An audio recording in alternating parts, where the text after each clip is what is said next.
you hear me? Oh yeah, I hear you. I can't What's see. going on? What's Can't up? can't see me? Yeah, I see you a little bit. Okay. I can see you pretty good. Everything good with you? Yeah, everything good. Thank you so much for joining me this evening, Black C. For everybody joining in, this is Black C from the RBL Posse, legendary crew from California. We're going to get to a little history lesson and work our way up to what Black C has currently got going on. For those who may not know or may be new to the RBL Posse, can you take us back to where you were born and raised? I was born and raised in San Francisco, in the Hunters Point section of San Francisco, Bayview Hunters Point, from a community called, well, from some projects called Harbor Road. You know, it's a street up there in Hunters Point. So that's basically where I'm from, where I was raised pretty much my whole childhood, you know, all the way to my adulthood. Right. Could you take us back to a day in the life of Black C as a teenager growing up? Before music, what was a typical day in the life like growing up? As a youngster, you know, before the drug game and all that, I was pretty much just outside hanging in my neighborhood, you know, in the projects. Typical day, we'd come outside, you know, if we ain't in school, we heading up to the Hunters Point gym. You know, we'd be in the Hunters Point gym hanging out, or we'd be at the boys club. You know, we was blessed to be able to have that growing up. You know, there are a lot of the programs are shut down now due to funding or whatever. You know, and but we had the boys club up there. We had Milton Meyer was another like, and Hunters Point gym. So all that was in my neighborhood. You know what I mean? So all next to each other too on Kiska Road up there in Hunters Point. So I was blessed to be able to have activities like that to where we can do boxing at the boys club. We can go down and do flag football at the gym, you know, and do other making clay models or, you know, just tutoring or whatever at Milton Meyer. You know what I mean? So I Right. was blessed. What kind of obstacles would you say you had to endure growing up as a teenager in California? Um, Pretty much, you know, what anybody else would probably go through and growing up in the projects, you know, single parent home, you know, drugs hitting the community, from drugs, breaking up homes to, you know, me, myself getting into selling drugs. And from there, you know, gang banging and, you know, stupid stuff like that. You know what I mean? That ruined me from graduating, dropping out of high school and, you know, kind of ruined my path.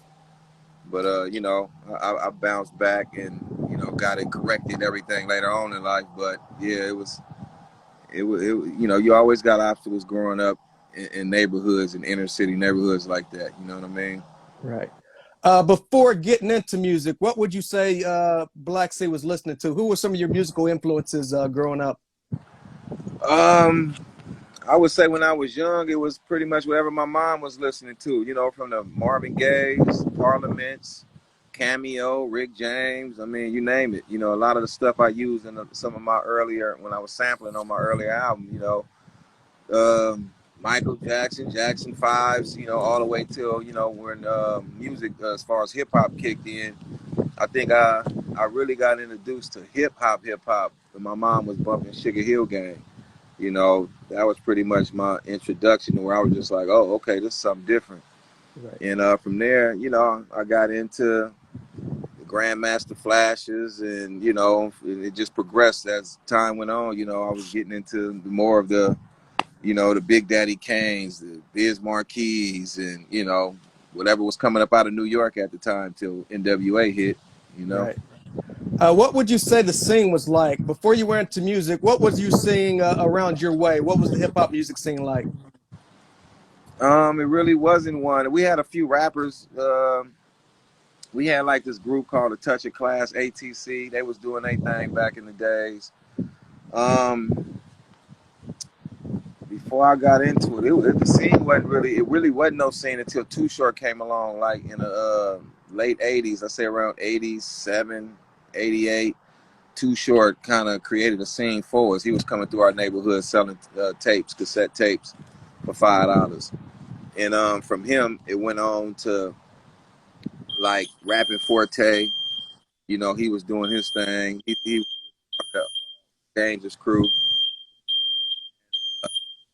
After that, Can you hang on for 1 second? I got some yeah, yeah, alarms yeah. going off. Go My ahead. fault.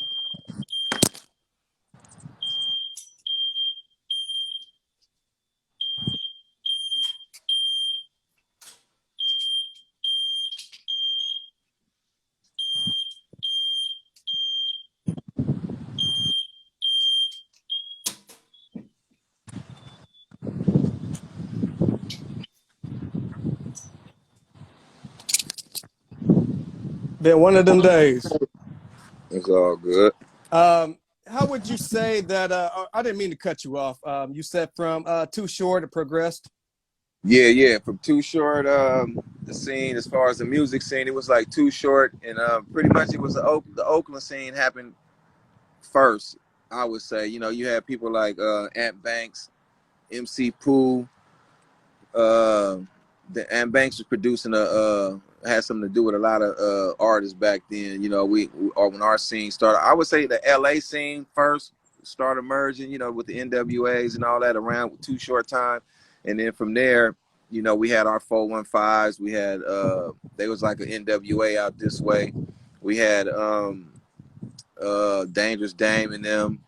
You know, you had Spice One, and you know, our scene out here began to develop, you know, and that's where I really got influenced by a lot of them, you know, from the IMPs, Coog Nut and IMP, uh, Huey MC, you know, Rapping Forte, and yeah, 415, all them, you know, that was pretty much who influenced me, uh, along with NWA. You know, that was pretty much our scene. And we was blessed. I was happy that we had a scene developing out this way, you know, because like I said, we was all pretty much listening. Whatever East Coast was producing, that's what we was playing, you know, Right. back in the early 80s to late 80s. How would you say you got involved in the hip hop? Was it producing first or MCing? Yeah, it was producing. One of my guys, when I got out of Log Cabin Ranch, this boys ranch, it's like a juvenile detention center.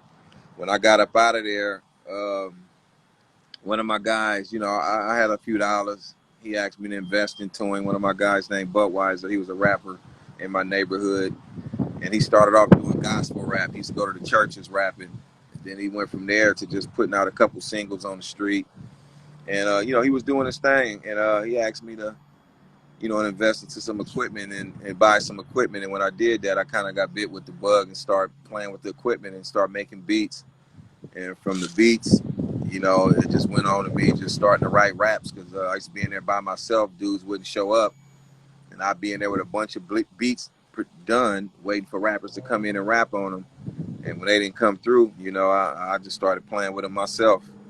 And you know, a lot of the guys was like, man, you know, you got a voice. You know, you sound good on the mic. You should maybe, you know, think about just doing rapping yourself. So that's what I did. Were you in any groups before RBL Posse, or were you a solo MC coming up? No, I was solo when I first started off. My first album was about to be my solo project until I met Mr. C. But yeah, I was about to go to the studio and do a solo project, but then I got cold feet. I got a little nervous about putting something out with just me by myself, and I was just scared to fail. Like if it was garbage, and people didn't like it, it was gonna all fall on me. So I was trying to have somebody to be the front man, so you know it wouldn't be all on me. You know, so I started looking for group members, and I tried to get my boy T Lo. He a rapper that came out under Black Power Production. My boy Hearn put him out, but I tried to rap with T Lo, and T Lo just, you know, he was hard at the time. He was like our neighborhood Ice Cube. He wasn't trying to rap with me. You know what I mean? So I ended up he ended up introducing me to Mr. C, and me and Mr. C just hit it off. You know, and yep, he was in the studio.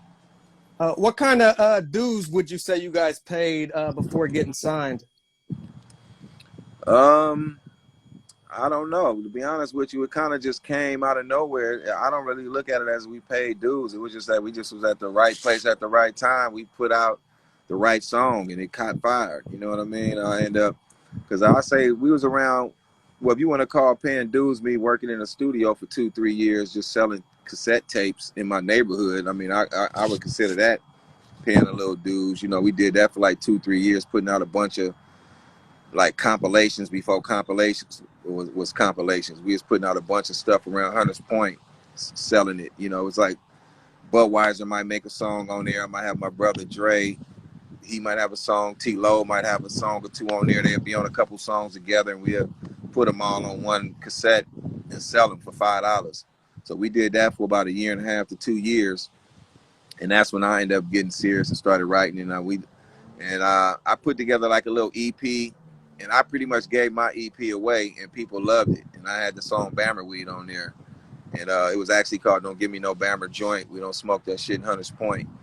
And yeah, I put that out with a couple other songs I had, and it took off. So by the time I got to TC Studio and started producing quality music and start really taking it serious, I don't know. I would guess that would be paying dues. It was all fun, you know. Like I said, I put the No Bammer put the album out, and No Bammer just kind of caught everybody's ear. You know what I mean? And it just took off from there. And all of a sudden, we had a deal within a couple of weeks. You know, we had Jason at InMinutes Records trying to sign us. So, you know, I guess that could be considered paying dues. Right. Can you put the puzzle together? You said you met Mr. C. Where does Hitman come into play? DJ Switch, and a few others. Well, I'll put them in. I'll try to put them in chronological order. Basically, Mr. C. Mr. C. I met Mr. C in around '91 through T-Lo. We started going to the studio. When we went to the studio down the TC studio, DJ Switch was the one that scratched on all our stuff. He was already there. He was around Okay. when we got down there. So he was kind of like the house DJ. You know what I mean? He would scratch on our stuff. He would scratch on IMP stuff if needed. He would scratch on Selski. He would scratch on whoever was in there, Fly Mar, you know what I mean? If we needed him, he would do it. He wasn't our personal DJ. He was pretty much like the studio DJ that worked with TC. And we was blessed to have him because he brought our album out, you know, because I was actually trying to mimic a little bit of 415 and NWA, especially NWA, how Dr. Dre did a lot of his productions. It just sounded like an action-packed movie with different samples coming in, explosions, scratches, you know, different stuff, you know, just different little break beats and all that type of stuff coming in. So I tried to do the same thing with my production, and DJ Switch kind of tied everything in with them scratches and everything. So we met him then in '91 when we was working on our album. So and Hitman didn't come along until like '93. You know, we was about to start on our second album. We was on tour, running around doing our stuff with the first album. You know, the success of the first album got us a lot of attention.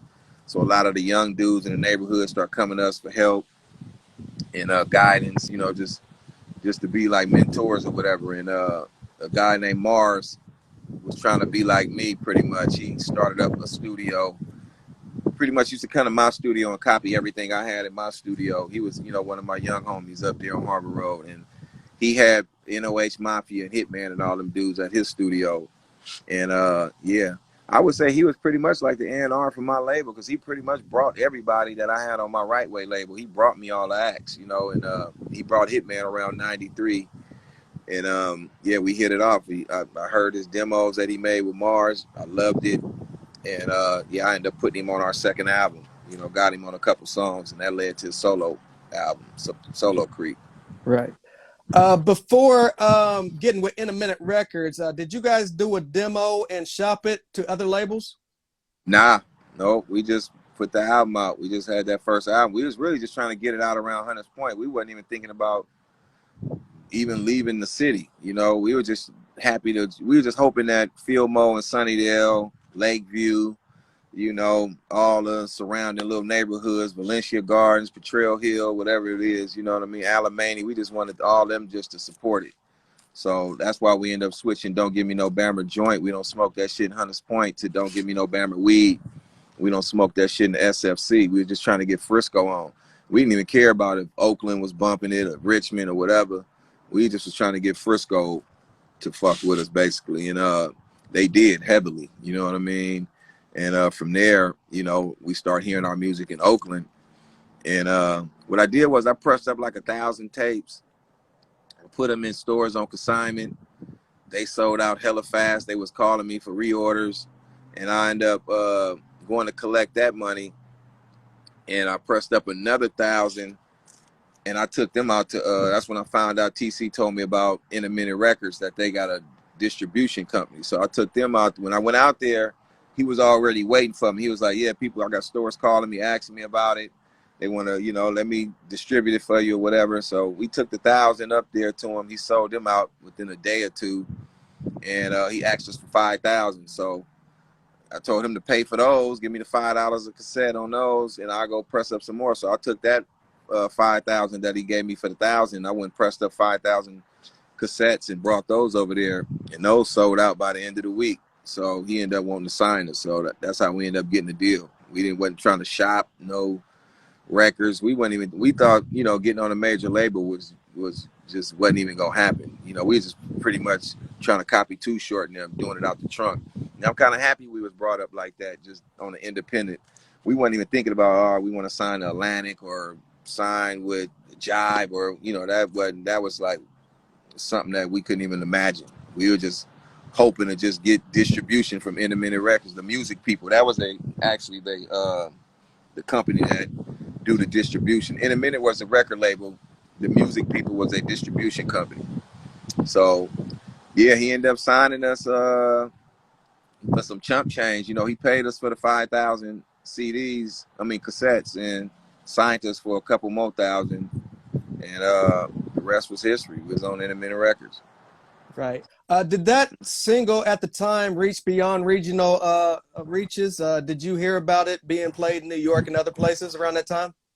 Oh yeah, Bammerweed, yeah, hell yeah, that was getting played everywhere. That got us put on. You know, we had a lot of people too out, and like we had a lot of people that went through the Mega Boys Club that was going down there to they was going to colleges, like, you know, they might be in New York.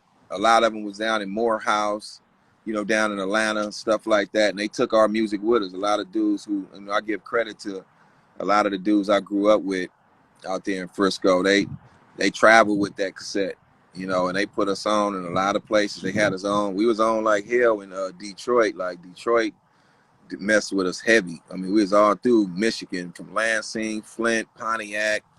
I mean, you name it. We lived out there. You know what I mean? And even to this day, you know, Detroit, I would say Michigan is sort of like our cousin state. You know what I mean? They Right. deal with the Bay heavy. You know what I mean? We like related in a way. You know, just through our music, E40 and them. You know, we go out there to the Midwest. They loved us. Them in Kansas City. You know what I mean?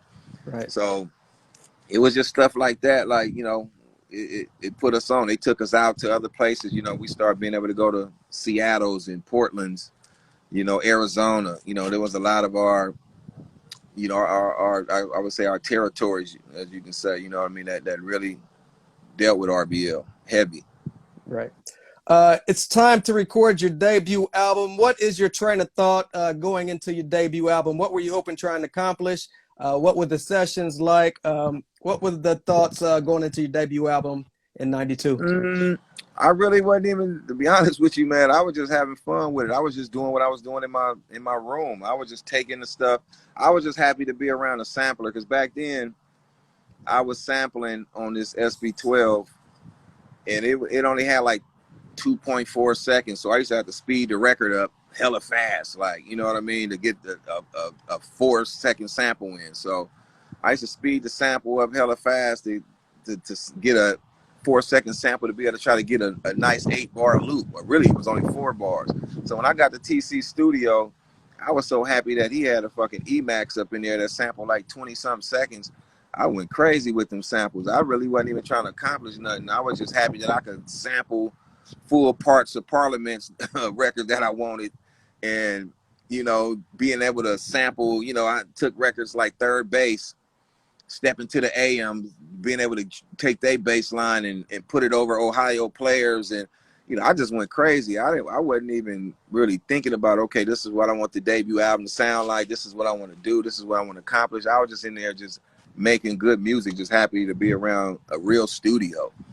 And that's what you kind of captured on that album. It was just raw. We were just raw, man. You know, that was in our rawest form. We were just doing our thing. Wasn't signed to nobody. Didn't have nobody overseeing our project. It was just me and Mr. C in there, just working with TC. And TC was like our Dr. Dre. So anything I brought to him, he knew how to chop that thing up. I mean, that boy is a genius when it comes to samples. He know how to chop them up. I mean, I didn't realize till later on how difficult it was to put like Ohio players with stepping with third base and actually have salt and pepper sample coming. You know, I just took it for granted, but TC knew how to do all that. I forgot what it's actually called, but when he knew how to do that time where he slowed, where it still sound like the same tempo, but it's not, and it's still on beat. You know, he knew he was good with that, man, with chopping it up, chopping it at the snares and the side sticks and making it all fall into place. So, you know, my like I said, my thing was just being happy that I was able to just, you know, record in a real studio. I wasn't even thinking about, you know, let's do this to try to get on the major. Our goal is to try to get a deal, get distribution. My goal was just to have Frisco playing it. And it went beyond that, man. So that was really the only focus going in there making the album, was just being accepted by my city. Right. What would you consider your best memory of recording that debut album with all the fellas? Man, being in the studio with everybody like Fly Mar, 11-5 before they became 11-5, with Tay and all them, UDI, a lot of the groups that came out of San Francisco later on was right there with us, you know, playing different roles. Like if we might have wanted somebody to come in and do a voiceover on something, we had, you know, E-Sick from Cold World Hustlers right there to do a certain part. Or we got on the lesson to be learned, we got this little part at the end, we like saying, bitch, I thought you knew, bitch, and we got a whole studio full of people. It was Fly Mar and Cool Nut and everybody. It was up in there. Like that was the best part, just being in there with everybody, man, just having the whole like camp, I would say, that came up out of TC studio involved with the album. You know, that was the best memory, really. You know what I mean? Me and Mr. C was having fun. I mean, that shit was hella fun at the time. Right. When that album finally came out, what kind of reaction did you get? You said it lived up and beyond your expectations. What kind of reaction did the city and the U.S. as a whole give up for RBL Posse? Man, they loved it. I mean, they embraced us, you know, especially in the Bay. I mean, that's anytime you hear a car coming down the street, you knew it was us, because I always used to use this clap. I used to use this P-Funk clap with a reverb clap on it, so I knew our music, because we used to have our hi-hats a little high, our clap a little high, so I knew our music. When anytime it was in the car, I could tell it was our music. So cars was up and down the street, and I knew it was our stuff. As soon as they pulling up, you know, 412s, 415s, they were slapping that RBL. So I was happy that they embraced it and was loving it. I'm talking about, man, you know, I was doing that with NWA and them, you know, so it was different to be accepted like that. Where I got a bunch of cars up and down the street playing our music, people starting to come up to our neighborhood, like trying to see where Harbor Road is and seeing where we stand at, and maybe to pull up and holler at us, you know what I mean? So it was a blessing to be able to just hear that music getting played like it was, man. So I mean, it was like a dream come true, especially once we made it over to Oakland, because it's hard to crack Oakland. You know, once you get over there in Oakland messing with you, that's like the Mecca out here in the Bay. So, you know, especially back then, you know, if Oakland playing your music, you pretty much make it up out the Bay Area. And they embraced us, you know. From Oakland, it went to Richmond, Sacramento, San Jose, and beyond, you know what I mean? East Palo Alto, you know, EPA, you know, it made it everywhere. They supported us.